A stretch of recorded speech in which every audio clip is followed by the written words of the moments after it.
Hello guys, welcome back to our channel. So para po sa mga nag-review for the civil service exam, let's review percentage of a number. So paano po ba kunin yung percentage ng isang number? So actually, sa pagkuha po ng percentage ng isang number, so yung first step po natin gagawin ay i-convert mo muna into decimal number itong, for example, so as you can see, meron tayong 5 examples dito. So yung, for example, number 1, yung 20%, i-convert mo muna into decimal numbers.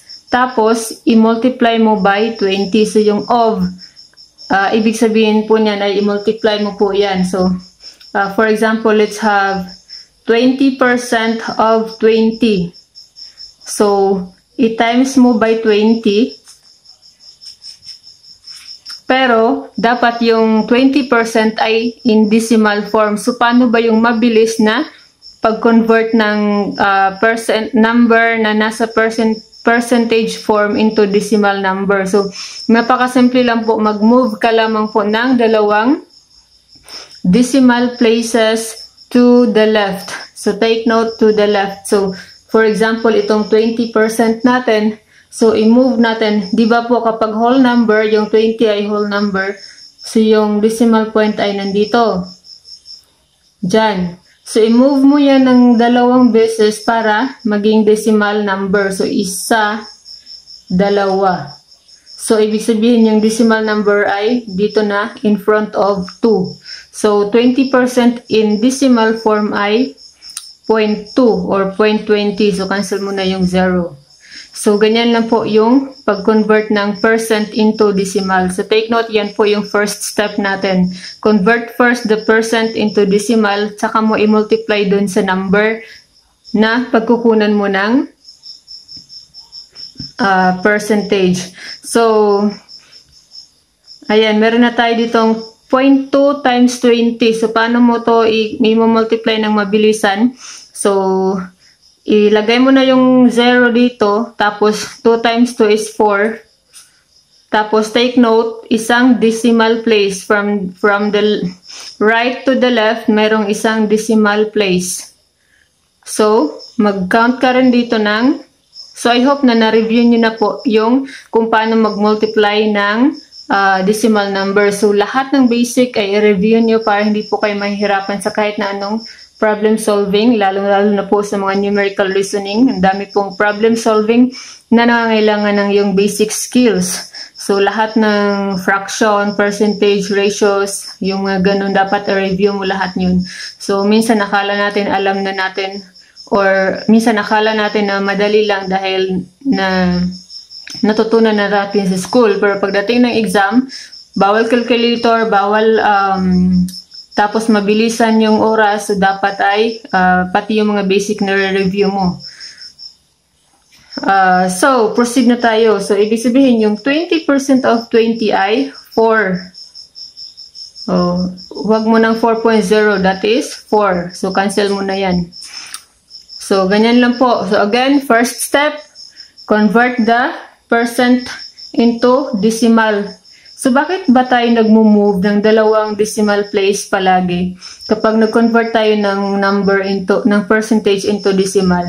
Kasi po, yung proper way talaga ng pag-convert is, yung percent na symbol, ibig sabihin yan, di ba, 100 per 100 percent. Yung proper po talaga na pag-convert ng percent into decimal is, i-divide mo.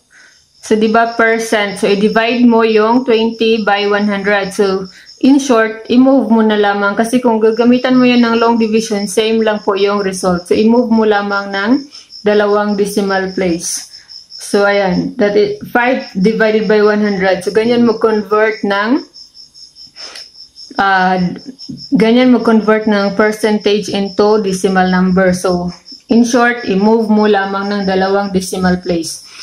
So, 5% in decimal is, so mag-move ka again from, nandito yung decimal dahil whole number. So, i-move mo yan ng dalawang beses. Isa, dalawa. So, nandito yung decimal na bago. So, maglalagay ka ng 0 dyan. So, decimal, 5% in decimal is 0.05.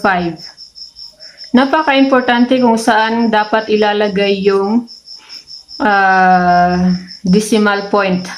So, 0.05 times 50. Saka mo siya i-multiply dun sa 50. So, equals. So, i-multiply mo na yan. So, para mabilis ka, tingnan mo na lamang yung 5 times 5, that is 25.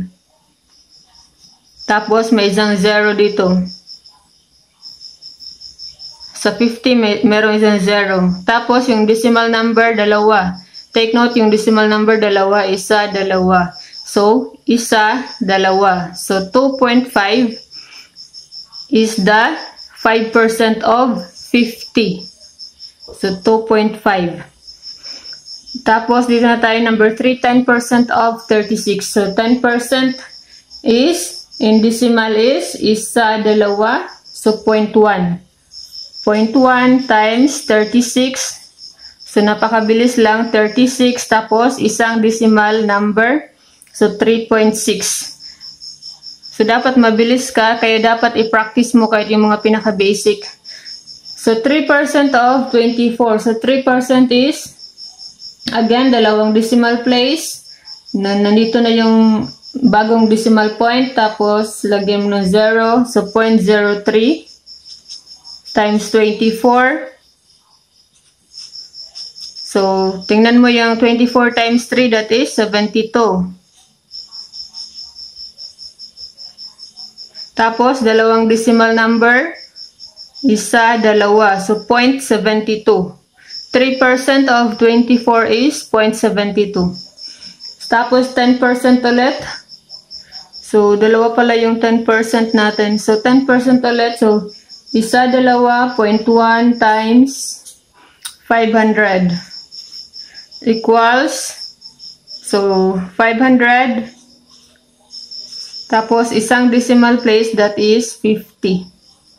So, yung 10% of 500 is 50. So, that's all for this video. Sana po ay meron kayong na-review kung paano mag-convert ng, kung paano kunin yung percentage of a number. So, please don't forget to click the subscribe button and follow our Facebook page, Civil Service Review by Janice Darcy. So, meron din po tayong mga numerical reasoning problem. Tapos, also don't hesitate to message me if you need some assistance o lalong-lalo na po dun sa kung paano mag-online appointment dahil marami pong nahihirapan. So, I hope na nakapag-online appointment na po kayo or nakapag-walk-in for the March 3, 2004 examination. Good luck everyone!